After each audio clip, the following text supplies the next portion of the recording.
Thank you for downloading this recorded webinar.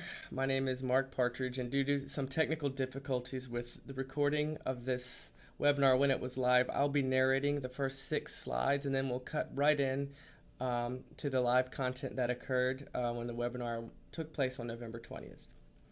So this is a recording of a webinar conducted by the Regional Educational Lab Southeast on November 20th, 2014, relating to conducting charter school lotteries.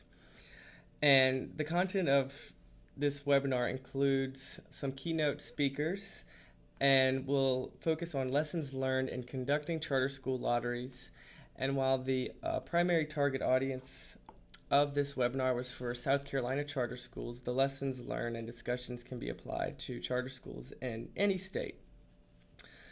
And so moving on to that first slide, we have a disclaimer, and we just want to indicate that none of the information presented today at this webinar is endorsed by the Institute of Education Sciences, who is the funding entity for the Regional Educational Lab Southeast. These are simply recommendations from experts that we have sought out. And so I'll get right into the welcome. So today we're going to talk about some lessons learned from conducting lotteries in the field. And we're also going to talk about some regulatory guidance, both from IES at the federal level as well as some state regulatory guidance on conducting lotteries from various states that have different mandates and legislations to help inform conducting lotteries in your state. And so moving on to the next slide, we have Donna Manning, who gave a welcome to the webinar, and she's the team leader for the charter school program at the South Carolina Department of Education. And she simply welcomed us all to the event and encouraged us to all pay attention and also ask questions throughout the webinar. So next we'll get into the introduction of our guest speakers. We have 2 guest speakers. After each speaker goes, we'll have a question and answer session, and the questions were submitted via online chat and then moderated by Beth Howard Brown, who is another employee at the Regional Educational Lab Southeast. So our first speaker is John Bray, and John Bray is a senior communications specialist at the American Institutes for Research, or AIR. He works primarily with the National Charter School Resource Center, which is funded by the United States Department of Education, and he works there to gather and to disseminate information to aid development of high-quality charter schools. In 2011, Bray presented as part of 2 2011 National Charter Schools Conference panel discussions about charter schools on military bases and creative ways for charter schools to pursue federal grants. Bray is a veteran of newspaper and magazine writing and editing with extensive experience covering K-12 public schools and higher education.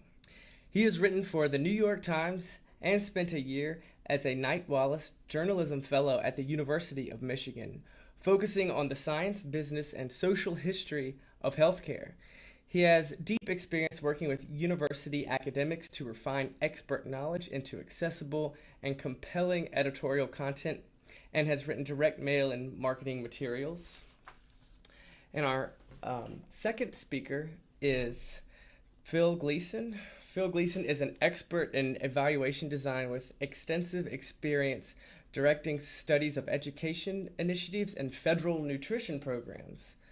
Gleason is the study director for an evaluation of the Knowledge is Power program known as KIP, which is sponsored by the KIP Foundation, and recently led a rigorous lottery-based experimental evaluation of charter schools for the U.S. Department of Education. As a follow-up to that study, he led a methodological study examining lottery-based designs versus non-experimental designs for estimating charter school impacts. He is currently directing a study for the U.S. Department of Education examining the distribution of highly effective teachers in school districts around the country. He's also studied a variety of methodological design issues, including conducting validation studies of regression discontinuity design and comparison group designs. He has published a series of papers on statistical related issues related to nutrition research.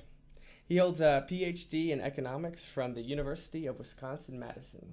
Okay, so now we're going to move into John Bray's presentation, which his part of today's talk will be promising practices and state and federal guidance on charter school lotteries. And to sort of summarize what we'll be discussing, he will be talking about state and federal resources and guidance, and also some general lottery do's and don'ts. And so, if you examine charter schools from a federal perspective, the federal charter school law defines a charter school as a public school that parents choose to send their children, and that admits students on the basis of a lottery if more students apply for admission than can be accommodated. And keep in mind that charter schools are not the only types of schools that have to have lotteries for admissions. Any oversubscribed school, such as a magnet school that's not a traditional public school, will still need to conduct a lottery for enrollment. But so moving on, so there is federal charter school program guidance. It's called non-regulatory guidance, which just means it's not a statute, but it is guidance that is suggested that charter schools observe.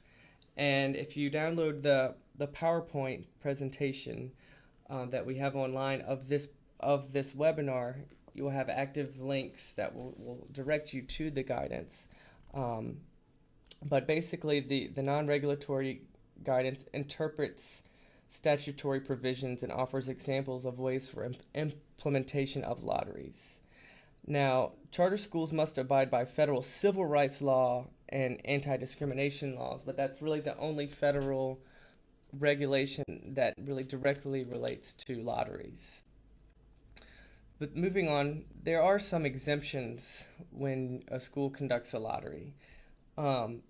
One example of that would be that if a traditional public school converted to a charter school, the students who were already enrolled in the public school may be exempt from having to go through the lottery since they are already attending the school in the same building. In many cases, states will offer exemptions to siblings. So if one child is enrolled in the charter school and a sibling of that child wishes to apply, they may offer an exemption for that student to be enrolled as opposed to undergoing the lottery process. And then there can also be some exemptions for children who are of the founders of the charter school, as long as it's not a huge percentage of the admitted students. And in some cases, there are some exemptions for charter schools on military bases and military personnel. But now we've reached the part of the webinar where the recording has begun, and John Bray will finish up the discussion of lottery exemptions. Broadly the case for staff too. There is a small percentage caveat. So the idea is that it shouldn't exceed a small percentage.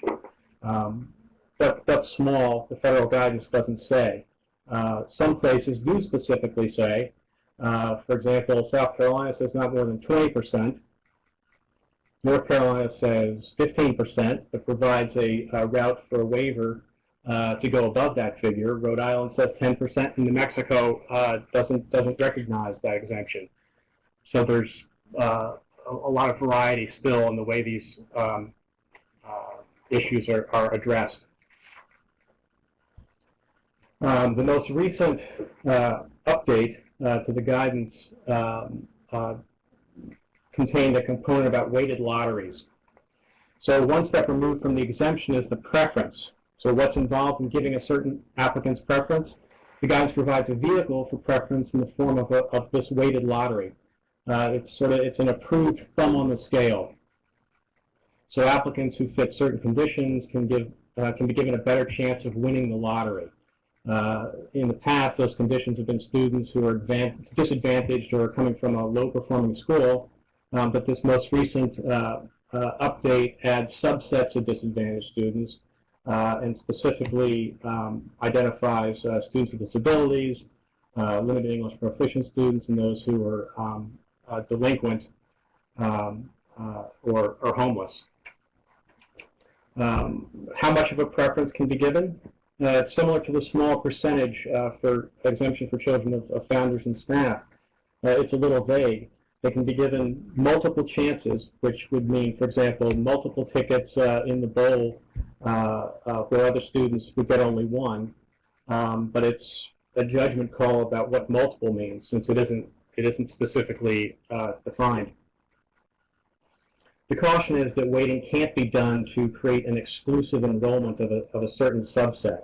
And if you're receiving federal CSP funds, there's a series of approvals that are needed to get that kind of preference in place.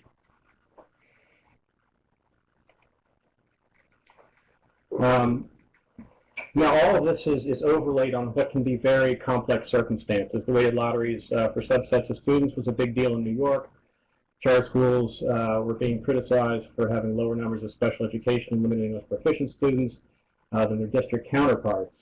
And that's not just true in New York, it's true elsewhere. But if you're a school of choice, and entry is by random lottery, it can be a challenge to make your numbers come out a certain way. So this weighting provides an explicit, if not foolproof, tool for trying to work through those issues. But the demographic circumstances that affect enrollment range widely. So charter schools that are in areas that are under desegregation orders have to contend with the possibility of disrupting the balance. How that school might be affecting enrollment in the area covered by the desegregation order. It was the focus of a significant federal court case in Little Rock several years ago, where the district claimed that charter schools were doing just that, disrupting the balance. Eventually, the federal judge there disagreed, but if you read through the copious court filings, you can see how multifaceted these issues are. And it isn't necessarily race sometimes. It's related to socioeconomic status and the performance status of students. The federal guidance also does not necessarily align precisely with what's in state laws. South Carolina, for example, allows single-gender schools, but the federal guidance says that if you're a charter school getting federal charter school program funds, then you can't hold separate lotteries for boys and girls.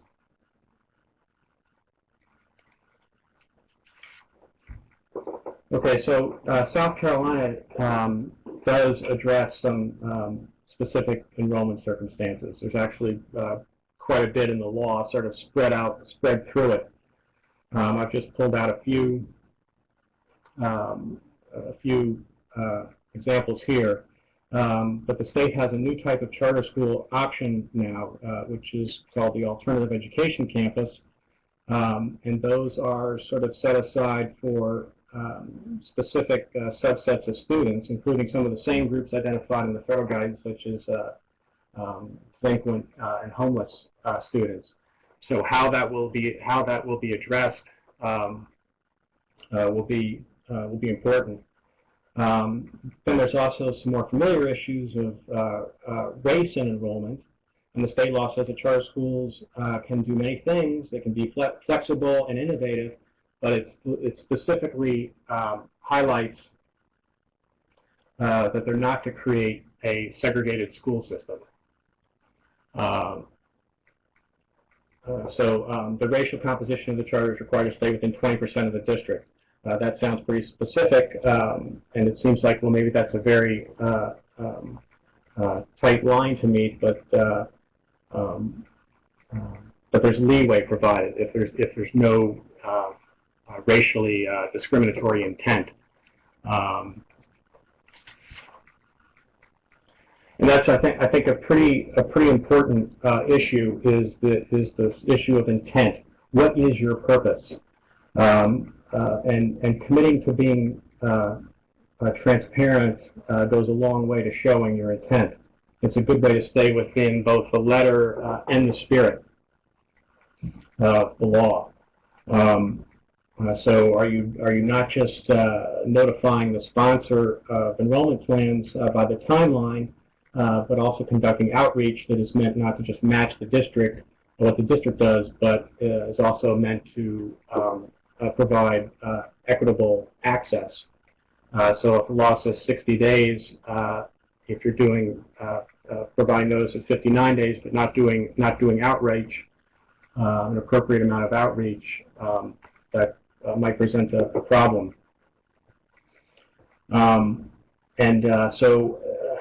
Another important issue is maintaining appropriate records to show that you are doing what you say you're doing, and making sure those who need to have the necessary information have it, whether it's notification to districts about transferring students, or providing clear and accessible information about admissions procedures.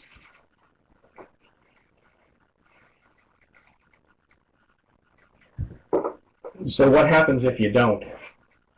Depending on where you are, maybe you'll never have to face a challenge or question about your practices, but certainly scrutiny is out there, and just if you look around, you might notice that it's increasing.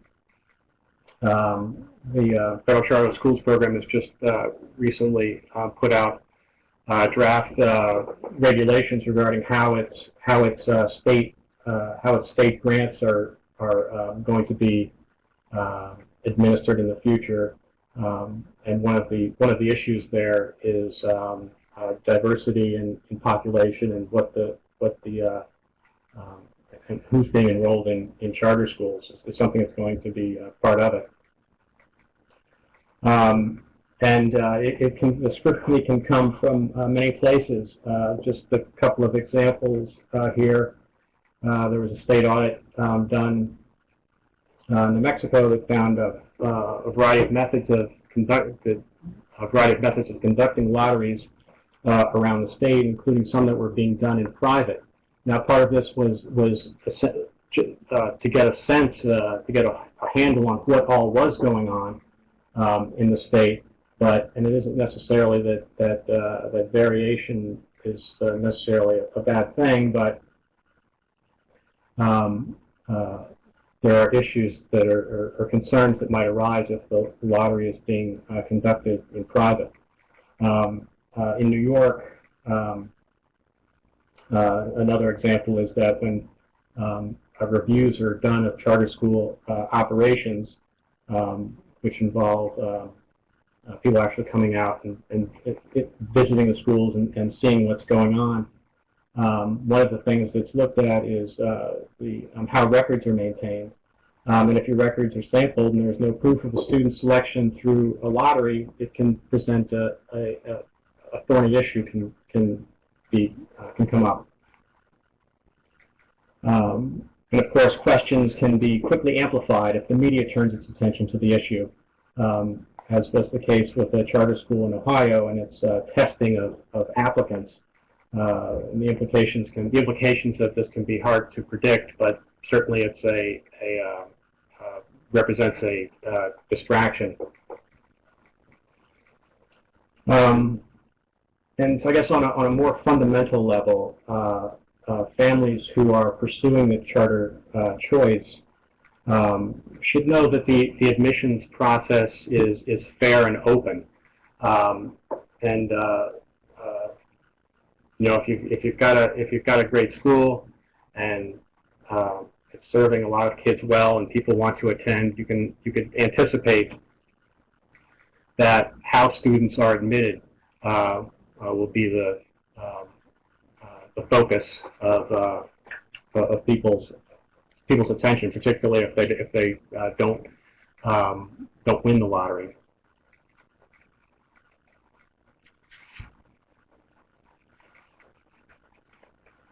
So I've just included here a few resources that I think are worth checking out from the SUNY Charter Schools Institute and the North Carolina Department of Public Instruction and Massachusetts Law. I definitely recommend taking a look at the North Carolina memo. It, I think, really does a good job laying out a great many scenarios that schools face and provides a valuable discussion about approaches and the challenges to orient yourself so that you do have a sense of this issue of intent, and I think that's really important. And if you want to check out how the laws and other, if you're interested in comparing the laws and how they play out around the country, there really is quite a bit of diversity. And the National Alliance for Public Charter Schools on their website, they've got a very useful feature, their model law, which compares laws around the state to what their model is, and breaks it down into categories, including recruitment enrollment lotteries, so you can see how different approaches people have taken. And if you want to dive even deeper and look into the laws themselves, sometimes they can be hard to track down, and the Cornell Law Institute provides links directly to state education laws, which I have found to be very helpful. So I think I'll stop there. I'll be happy to try to answer questions, but I think Phil has a lot of interesting issues about how these things look when you actually get into schools and start seeing how things roll. So I think I'll just stop there.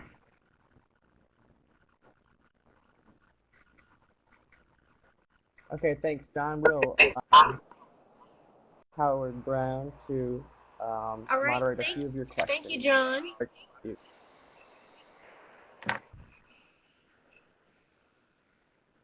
We have a couple of questions for you, John. The first one is, do states often or ever change their lottery policy?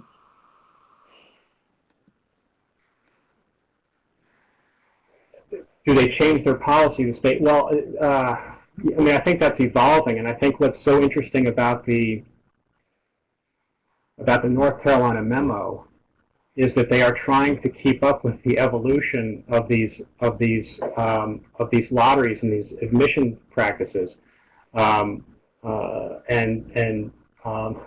that they think they've got it. They think this is the way these lotteries work. And then a circumstance will arise that needs some clarification.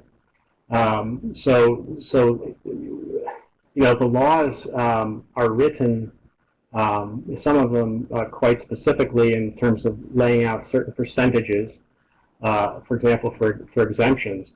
But what if it's 21%, and how is that calculated? So once you're on the ground, these things can get very complicated, which is why your intent is so important. Are you trying to create an exclusive school, or are you trying to make it inclusive and providing equitable access? So I think it's evolving, and it will evolve more with greater scrutiny. Thank you, John. Another question, can you share any examples of schools using weighting or preferences to increase enrollment of students with disabilities?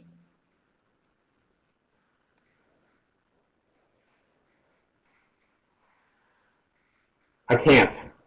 But I can say that there are, for example, with these schools that are in South Carolina, these alternative education campuses, you would say that a weighting issue wouldn't come up if the mission of the school is, say, to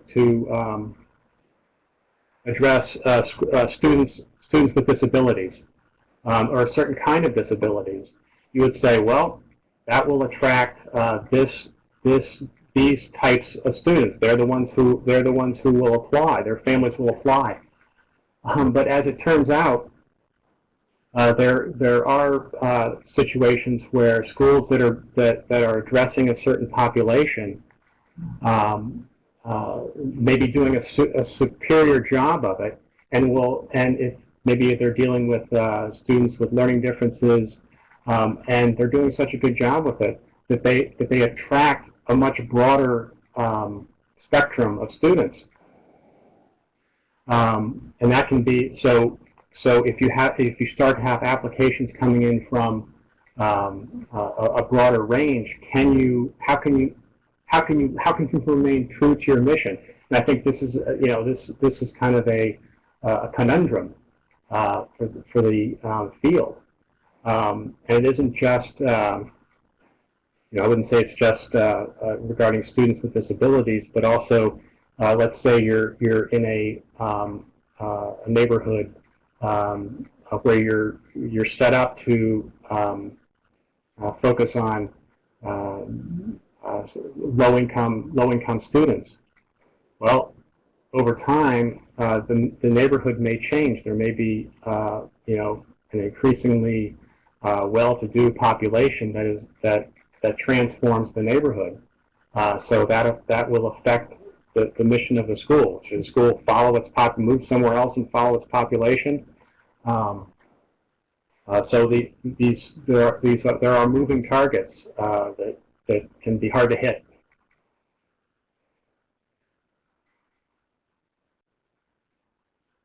Thank you again, John. Can you talk about the difference between weighting and exemptions for lotteries? Well, yeah, depending on the language, I guess it can be a little confusing. But an exemption is an exemption. If you qualify as a staff member of the school, you have a student, your child is a prospective student. You want them to attend.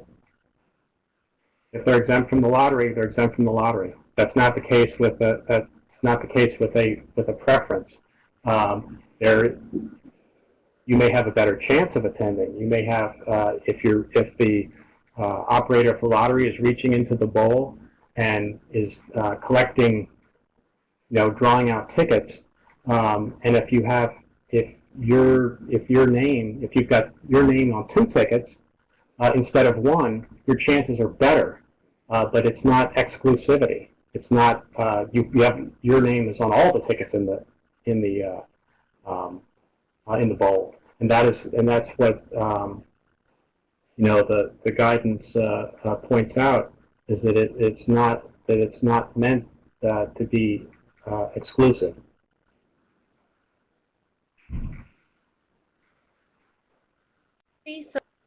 Some comments from Donna, and she's saying in South Carolina currently they cannot weight lotteries or have exemptions.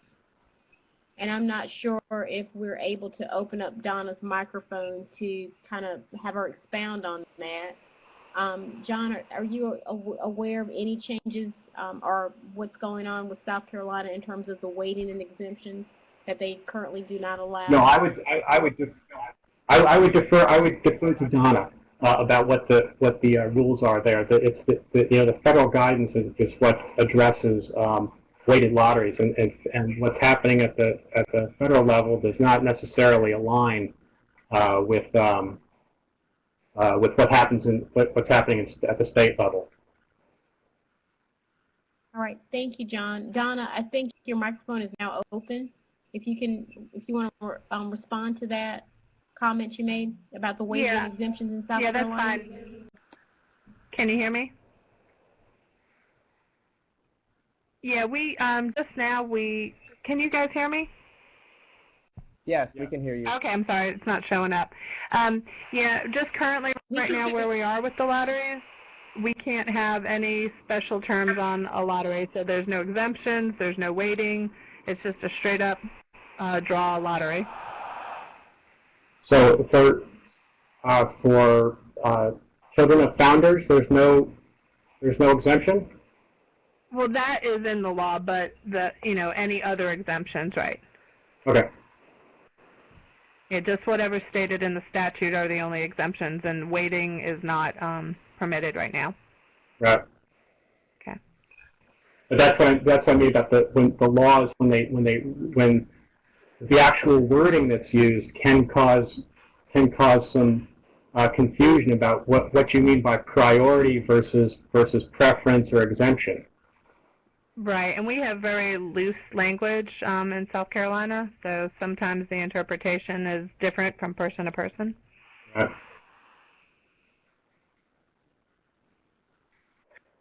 Thank you, Donna. Thanks. And one of the last questions I have, John, what are CSP funds and how does one receive those? Well, there's I guess a couple of routes, depending on what funds you're talking about. There, if it's planning and implementation grant funds, there is an avenue to apply directly to the charter schools program for those funds, and there's also an avenue through state grants. So the program has and does provide grants to states that they turn around and can distribute to support high quality charter school development, and that's what I was referencing earlier. That how those sort of the oversight, the accountability of the use of those funds is what the federal department has now put out a draft regulations to look at how they can improve accountability, and also looking at distributing the funds more widely to involving more states. So okay. No, go ahead. Did you have another comment? Well, no. It's just if you go to the Charter Schools Program website, you can track through the variety of grant programs that they offer.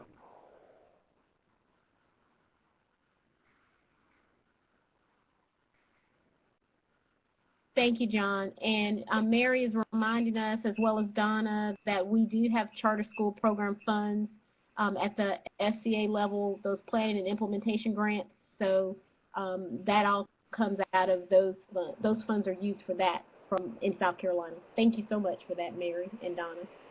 All right, I'm going to turn this now over to Phil Gleason. Please be reminded that if you have any questions, you can place them in the chat. And Dr. Gleason?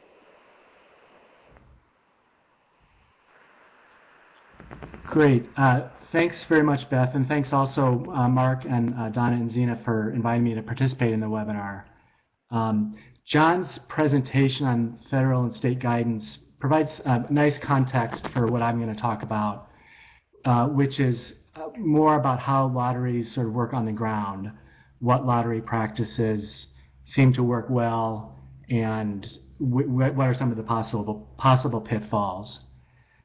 So as Zena mentioned previously, my background in charter school lotteries began when I directed a study of charter schools that was commissioned by the U.S. Department of Education and conducted by Mathematica. This was one of the first studies to evaluate the impacts of charter schools using the lotteries. Basically, we recruited some schools to participate, selected a sample of students who had applied to the school and were participating in their lottery, observed the lotteries, and then followed samples of students who both had applied and got a winning lottery draw and so were offered admission to the school, along with lottery participants who didn't get a winning lottery draw and who weren't offered admission. And so by following these students over the next couple of years, we could get a measure of the effect of the charter schools in this study by looking at any differences that emerged in their outcomes. In the end, we included about 36 charter middle schools in 15 states. But to identify the schools that were going to participate in the study, we recruited a larger number of schools and ended up observing lotteries for probably about 75 charter schools. This was in the spring of 2005 and the spring of 2006. So what I'll say largely has to do with lottery practices at that time, although I've since, attended other lotteries, and so most of what I'll say I think probably holds true today as well. So one of the things that we learned in the process of working with these schools is that really to monitor the school's lottery practices and processes, we really had to monitor their entire admissions process. And the admissions process has 4 basic steps which are listed there. And I'll spend the rest of my time talking about these steps. So the first, preparing for the lottery, is really all about setting up an enrollment and application process so that students can apply to the school and become, participate in the lottery. So schools generally took one of 2 approaches to doing this. Some schools set up their process to make it as easy as possible for students to apply. So they would accept applications over an extended time period and require fairly little in the way of an actual application. So one of the schools that we worked with, all they required was a phone call to the school or somebody stopping by the school, giving the name of the student who was interested in attending and giving some contact information. That was their application. The reason that schools took this approach, a couple of reasons. One was just to encourage applications to sort of fill up their school and get as many students applying as possible. The other reason that schools gave for using this approach was to really reduce the barriers to applying and to try to broaden the set of students who are served by the school so that the school wasn't just serving the students who came from the best informed and so most organized families. It could be sort of a broader set of students being served by the school. But the approach also had a couple of downsides. Because so little was required to apply to the school, the process tended to be a little disorganized, and there were some sort of negative results. Sometimes schools had multiple applications from the same student, so if they weren't careful, they would be included multiple times in the lottery inadvertently. They had sometimes applications from sort of ineligible or inappropriate students, like a second grader applying to enter middle school in 6th grade. And finally, the applicants at schools like this were a bit less likely to be really committed to attend the school if they won the lottery. So schools like this would end up with more no-shows, sort of even among the lottery winners. The other approach we saw was sort of that schools took was to set up the application process in a more organized way and in a way that would ensure that applicants had a greater commitment to the school when they applied. So these schools had more limited application periods. It might have just been 2 or 3 weeks, had more extensive application forms, and sometimes also had other requirements such as attending an information session in order to be considered an applicant to the school and eligible for the lottery.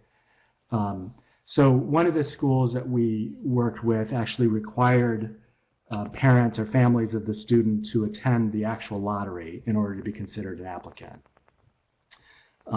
So again, more restrictive processes. The plus side is that you would get students who are more committed to the school, more likely to attend if they actually won the lottery. In terms of the mechanisms for actually conducting the lottery, a couple of distinctions are important. One, which John referred to already, was whether it was a lottery held in public or private. So meaning, can the applicants or can parents of the applicants, families of the applicants attend the lottery itself? Among the schools we worked with, public lotteries were a bit more common, but private lotteries also, they weren't uncommon. Just as an example, one of the schools that I worked with had a private lottery which basically involved the principal and a couple of other school administrators sitting around a table in the school library. It was a pretty small school. They didn't have a tremendous number of applications. So basically, they just took all of the applications, which were each on a single page, shuffled them up, put them in a manila envelope, and then somebody drew the applications at random from that envelope. That was the lottery. So I can see the benefit of doing this. There weren't families that had made a big effort to come to the lottery, and if their child didn't get admitted, wouldn't have to go home disappointed. Since it wasn't public, if there had been any problems in conducting the lottery, there wasn't an audience to see the problems, and it was easier to fix them. On the other hand, it was really clear that this isn't really a transparent process, and it would be easy to see how families of kids who had applied would have suspicions about it. During the lottery that I observed, as applications were being drawn at random, the school administrators occasionally would have a comment about the student who had been drawn. Universally, the comments that I heard were positive ones, like, oh, I know a teacher who had that student in elementary school. It's a great kid. We're lucky to get that kid. But it sort of made me think, well, what if the reaction had been more negative? Would schools be tempted to say, well, why don't we just put that application back in the envelope and try again? So I think that those are the kinds of suspicions that can get raised in parents' minds by private lotteries. So in terms of public lotteries, actually in terms of both private and public lotteries, there's also a distinction between whether the lottery uses a mechanical process to actually conduct, to select students, or whether it's computerized. At the time we did this study, most schools used some sort of mechanical process, and by mechanical, basically I mean, picking names or numbers of students out of a hat at random.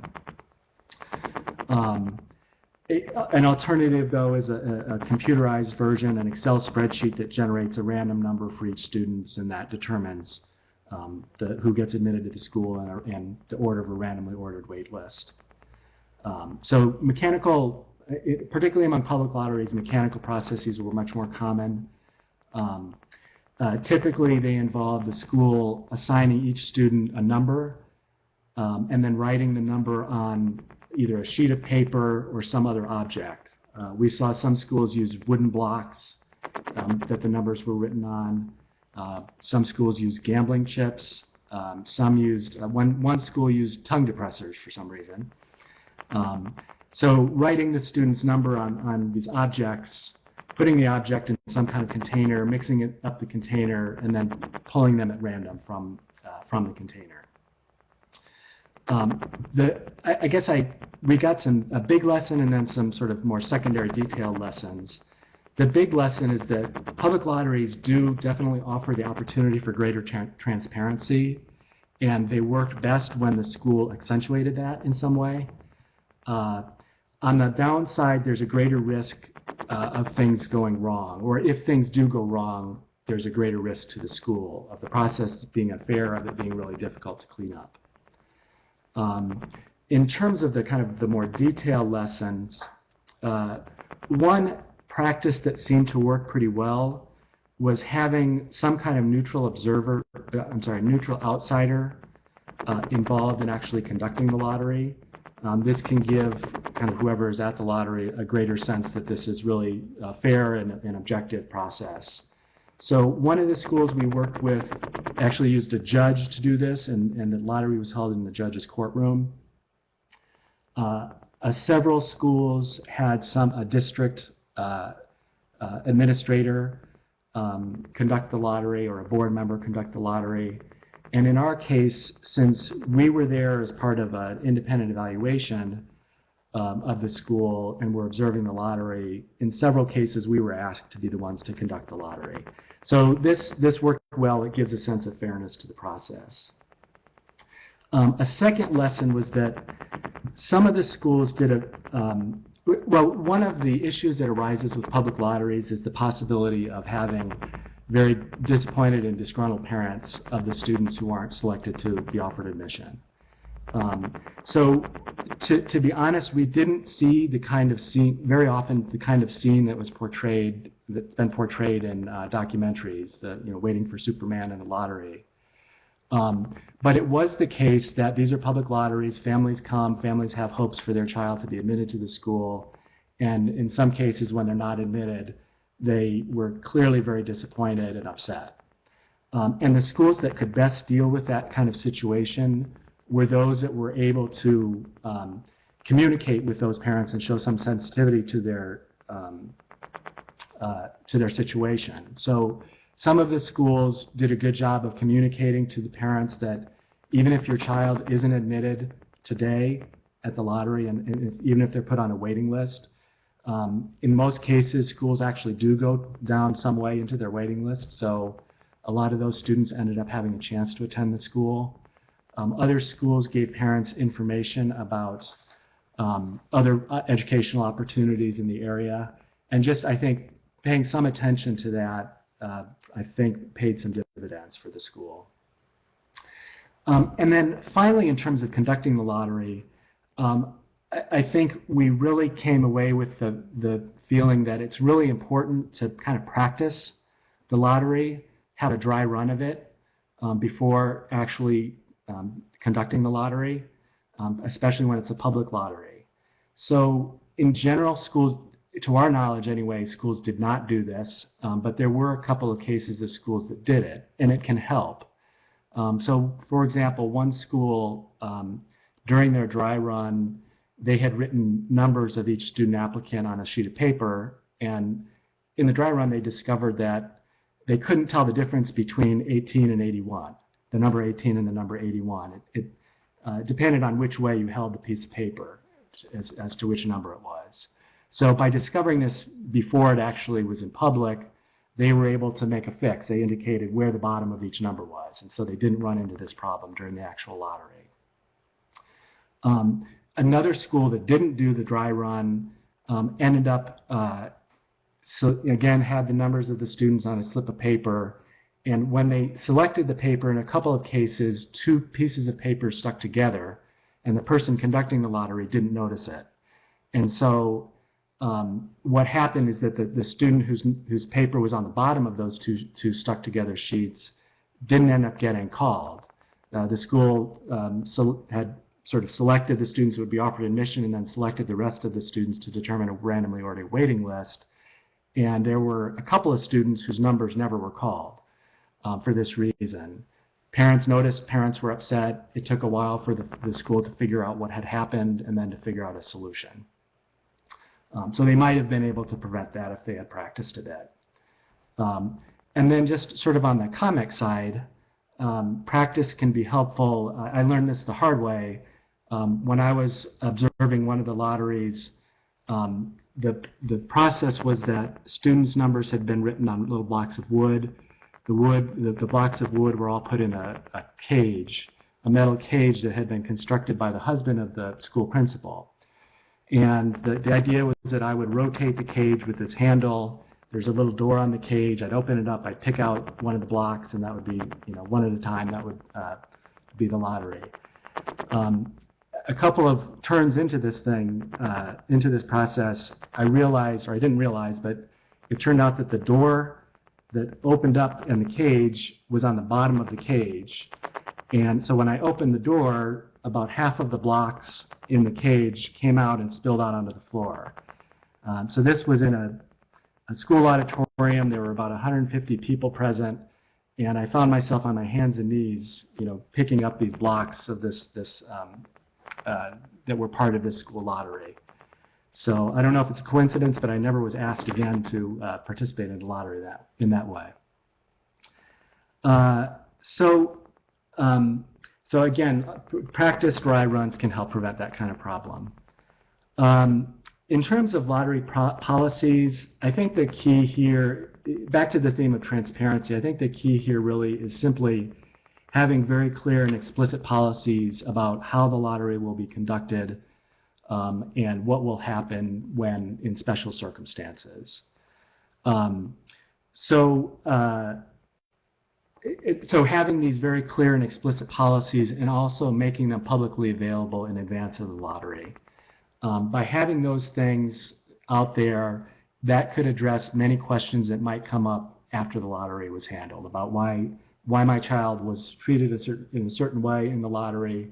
So this includes things like if there are exemptions to the lottery or if there is any kind of weighting, how to treat siblings who apply at the same time to the school. Some charter schools made provisions so that they would never end up in a situation where one sibling was admitted and one sibling wasn't. And there were different ways of doing this, and it was really useful to define those in advance. Who is considered a sibling is another issue. Basically, any kind of special circumstance that a school could think of, it's good to have a policy so that you don't have to make it up on the fly. And then in terms of how the lottery, the sort of policies for actually conducting the lottery, we would kind of our view in kind of documenting and observing these lotteries was that it's a very good idea in the lottery not simply to randomly select the names of the students who will be offered admission at that point in time, but to continue selecting names at random and in the end select all of the applicants at random from the line so that you can form a randomly ordered waiting list. That includes all the students who have participated in the lottery. So that's useful. All the parents know where they stand in the waiting list, and you also can identify any problems like the one I mentioned earlier with the two students getting stuck together in slips of paper. One of the things that we learned in the process of doing this study was that the admissions process definitely does not stop at the lottery. It continues on after the lottery, and not all of the schools that we work with were kind of really prepared for this. So I think just a couple of points here. One is that it's really important that not only are the policies clear and explicit, but that the school documents the results of the lottery, who won the lottery, who lost the lottery, what the randomly ordered waiting list, what the random order of the waiting list is, and documents that and maintains that documentations for as long as possible. In addition, schools sometimes ran into problems because they didn't really have a process for determining whether their lottery winners were actually going to attend the school. And so these schools may not have found out who was going to attend the school until the first day of class in the fall. And in cases where many of the lottery winners didn't end up attending the school would have lots of empty seats on that first day and then really have to scramble to try to fill those seats. And in the process of scrambling, most of them would go down the waiting list, but the actual process ended up being fairly arbitrary. They may have given a call to a household. If they couldn't get through to anybody in the household, they would immediately go to the next name on the list. And so it wasn't clear that everybody on the waiting list really had an opportunity to understand that they had been offered admission and make a decision about that. Schools where the process worked better were those that had some mechanism for determining whether lottery winners were actually going to attend the school in the fall, and had that information well before the start of the school year, and then had an explicit process for making offers, sort of a systematic process for making offers to students on the waiting list to ensure that the family knew that they had been offered admission and had some period of time to make a decision about whether they would attend.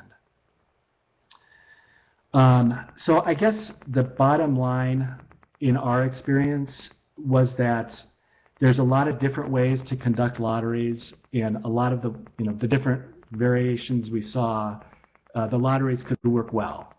What's really important and really key is having great transparency in the process and setting it up in such a way that it will be perceived as a fair process. Part of this involves clearly thinking about what policies are going to govern the conduct of the lottery and publicizing them. Part of it is the schools had to rack their brains to think about special situations or circumstances that might arise and how they would deal with them if it actually happened. And I guess the last thing I would just add is that if you are going to be conducting a lottery and a researcher shows up on your doorstep and asks to work with you, please be nice to the researcher.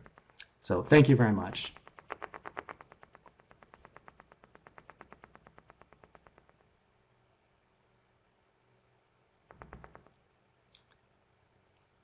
And I would be happy to take questions.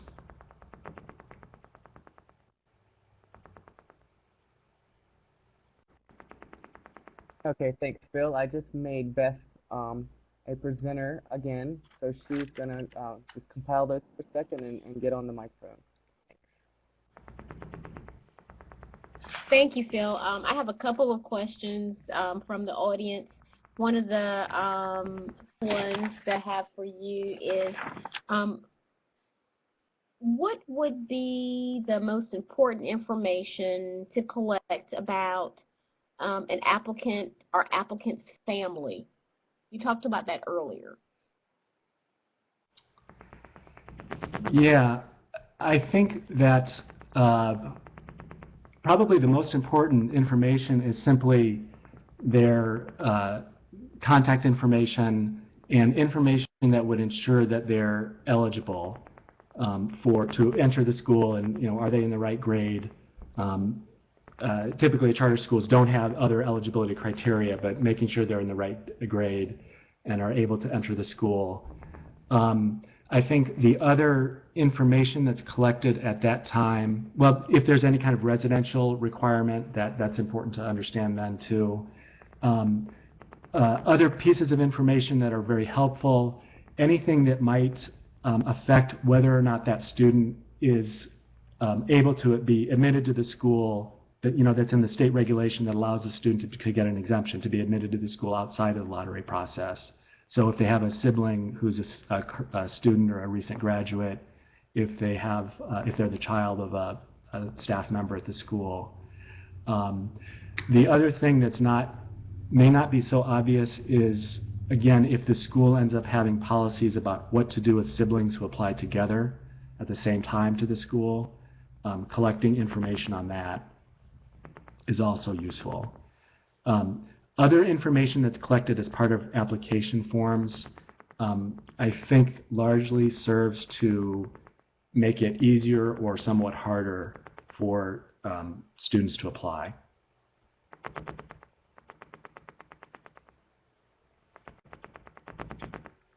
Thank you, Phil. Here's another question. How long should a school keep the lottery applicant information, both the winner and the non-winners? I think that there's not sort of a specific, well, absolute minimum. I think it needs to be well into the next school year. I don't think there's a specific time period over which that information has to be maintained, but again, for purposes of transparency, for purposes of answering any questions that might be raised after the fact, it's very useful to keep that information as long as possible. As researchers, we love getting that kind of information because it helps us with our studies. But even aside from that, it's hard to know. It's very helpful in terms of showing how the lottery process works, that it's fair, that it's well organized. If, for example, a school can produce lottery lists from past years, or if somebody who had previously applied and hadn't been accepted raises questions down the road, being able to produce that list is very helpful. So at a minimum, I would say keeping the results of the lottery, including both lottery winners and losers, as long as anybody from the lottery is still attending the school, is extremely useful, and it's better, if possible, keeping it even longer is helpful. Thank you, Phil. I have another question. Which school personnel typically, in your experience, determine, monitor, and document lottery policies and processes?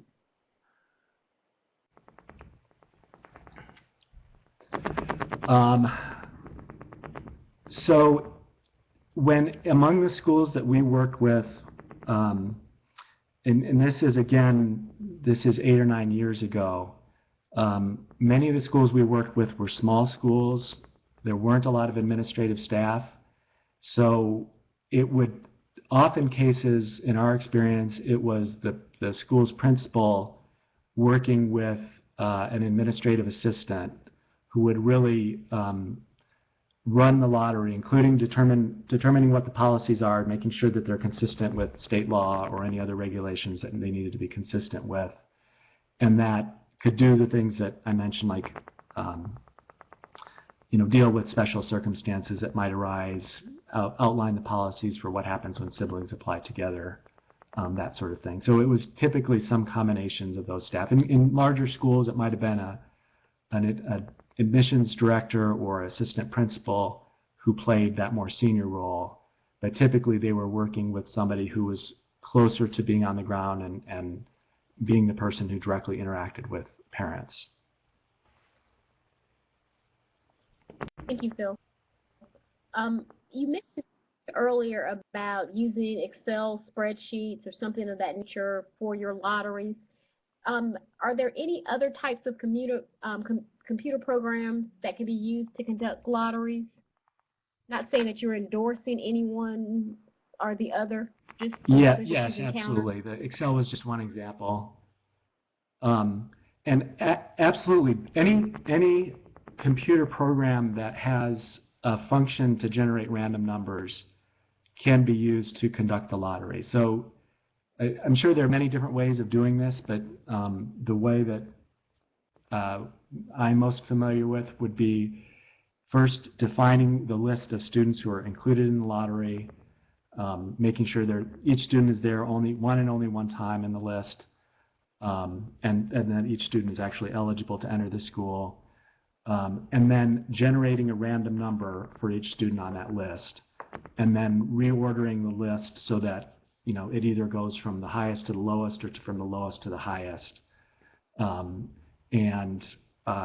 then that determines if you've got 100 kids on the list ordered from lowest to highest, and you're going to admit 40 at the time of the lottery, the 40 with the say the lowest numbers would be the ones that get the admissions offers, and then the remaining 60 students in that same random order would form the waiting list.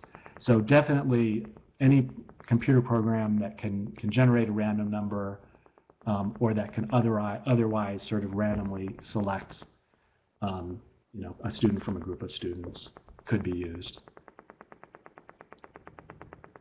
Thank you, Phil. This is a question, and I'm not sure if this one, Phil, you might be able to respond to, or John. Do you know of anything like a lottery handbook available to guide school processes and practices?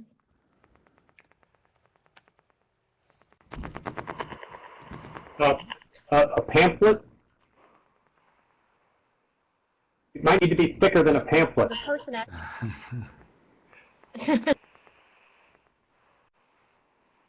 Yeah. Okay. Phil, do you know of any such stuff?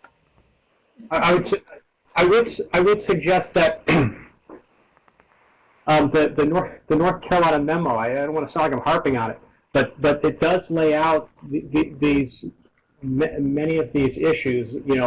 Right down to having 3 people be involved in drawing the tickets. One person draws it, hands it to another person, and the third reads it. It talks about videotaping it, so you have a record of it.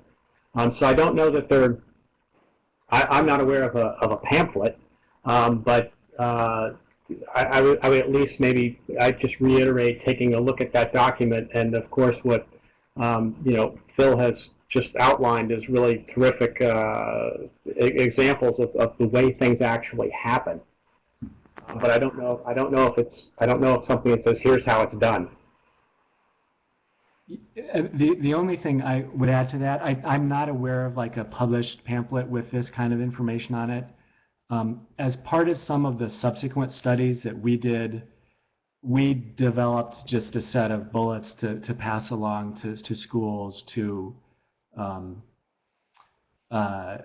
to give them some guidance on this. And so, I mean, this is not anything formal. It's not anything published. But if anybody would like to contact me separately, I could, informally pass that along. You, Phil and John. Know that Mary with the Public Charter School Alliance is stating that they also have some guidance that they've been assisting folks with, and she'd be happy to talk with anyone that is interested in that. So three great resources that we can pull from already. All right, and I think this is a Phil question, and I think, Phil, you might have addressed this already. Are the complete lottery results public information? Can the public see who won? That in our experience, I don't think there was a requirement necessarily, or at least not universally, to make those results public. Many schools did. They would publicize, make available information on who was admitted and what the waiting list was. But it was sort of on a school-by-school basis that was done. All right, thank you. Have you ever had a situation where a school had to redo their lottery? Yes.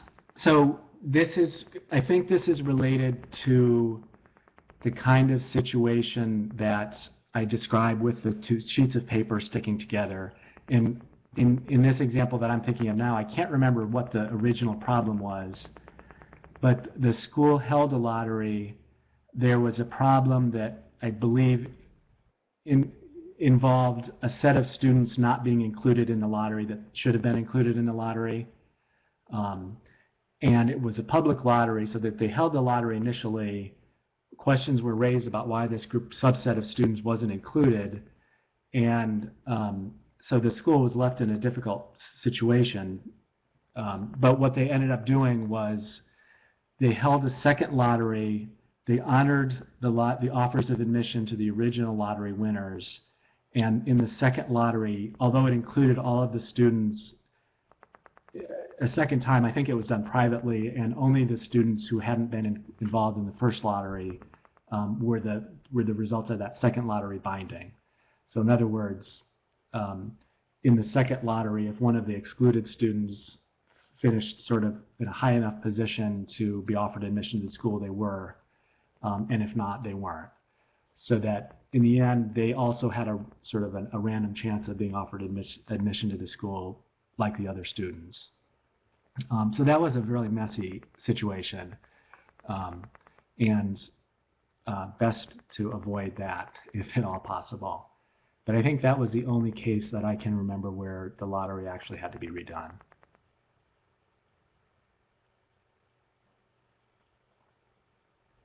And we had another question about, FERPA regulations, Family Education Rights and Privacy Act. How does the release of names align with that?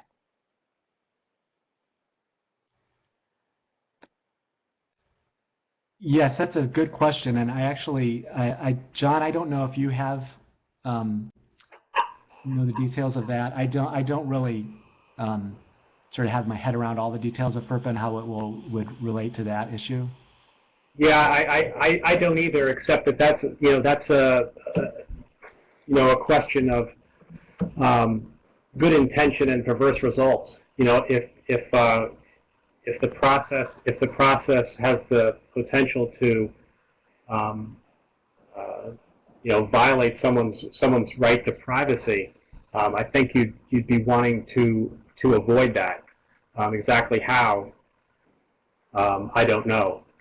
So I don't think that when talking about transparency, that the intent is to expose what are reasonably and logically private matters. But I don't know of a specific.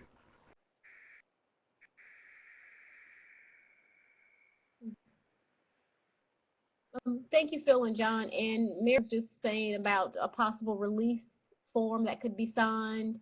and trying to make certain that the parents understand that as part of the process that their student would be entered into a lottery. And then I see that Lauren has made a comment in the chat box that charter schools in New Hampshire are wrestling with FERPA issues related to enrollment lists. So that may be something that we might need to keep in mind when talking about our lotteries and possibly releasing those enrollment lists. Thank you. I have one more question for Phil, and this one is, how do sibling admission-related policies treat applying siblings who formally enrolled at a new school due to grade level advancement? And that may be a John question. Phil or John? So, go ahead, John. It's good if you can repeat. I'm not sure I understood that. The person asked about how do sibling admission-related policies treat applying siblings who were formally enrolled I'm sorry. at a new school due to grade level advancement. So I think if the student is, if the students had previously been enrolled in the same school, in the schools that we work with, those students would all get the exemptions from the study, so that they would be able to attend the school without the lottery. If one student was applying who hadn't been at that school and their sibling was applying and who had previously been enrolled in the school, I would expect that the school would treat that the sibling who was applying from a different school as being exempt from the lottery because their brother or sister was already there or was already eligible to move up in their grade to the next grade. I'm not sure if I captured the spirit of that question or not. Well, I think there are. I believe that there are some places that do set parameters around that. So if the sibling has gone, it's not. I don't think it's not necessarily a forever exemption. If the student went there some years ago, is no longer there, I think there are places that don't honor that. But again, it really depends on where you are. I could see someone auditing. If a parent is upset, that their child was not admitted, and they audit the list and say, this kid is no longer the sibling rule shouldn't apply here. And I think it can get pretty involved. But I think there are places that set the parameters for what constitutes an enrolled sibling.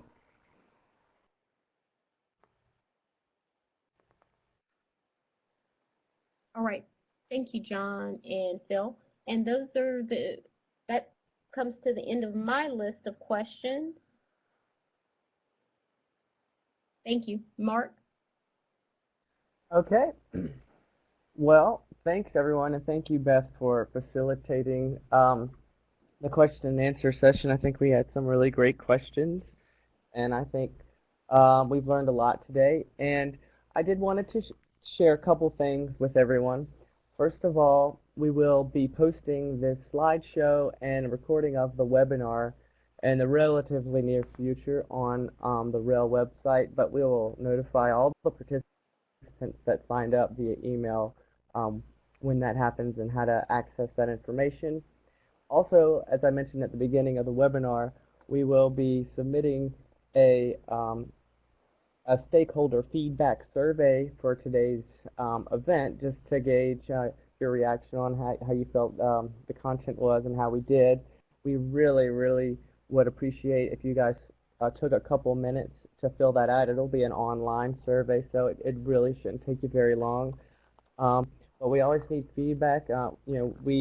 We work off federal dollars, and the feds really like to know what is useful, and we like to do more things that are extremely useful and not do things that aren't particularly useful.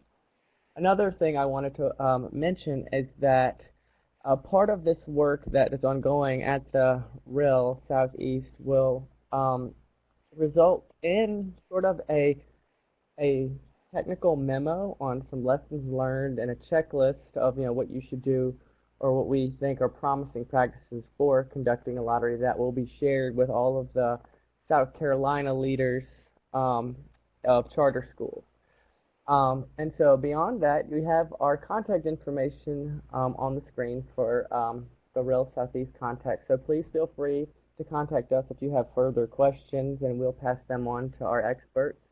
I also really wanted to thank Phil and John. You guys did a wonderful job, and your experience and knowledge in this area is extremely unique, extremely valuable, and really there's probably no one else in the world that has this information, because I can't imagine very many people witness lotteries the way that Phil has, or know so much about different state regulations the way John does. And I did want to highlight Phil's comment that was kind of snuck in at the end of his session, but please be kind to researchers, because we love to use lotteries to conduct research on charter schools, because it provides a unique mechanism to help us actually figure out if, the causal impacts of charters on various things, especially student achievement. So with that, I think I'm going to go ahead and close the webinar. Donna is saying great job. Okay, thanks, Donna. All right, well, everyone have a great Thursday and Friday, and hopefully we'll get some warm weather in the near future. But thanks for your attendance, and hopefully we'll be able to provide you something similar in the near future. Thanks, everyone.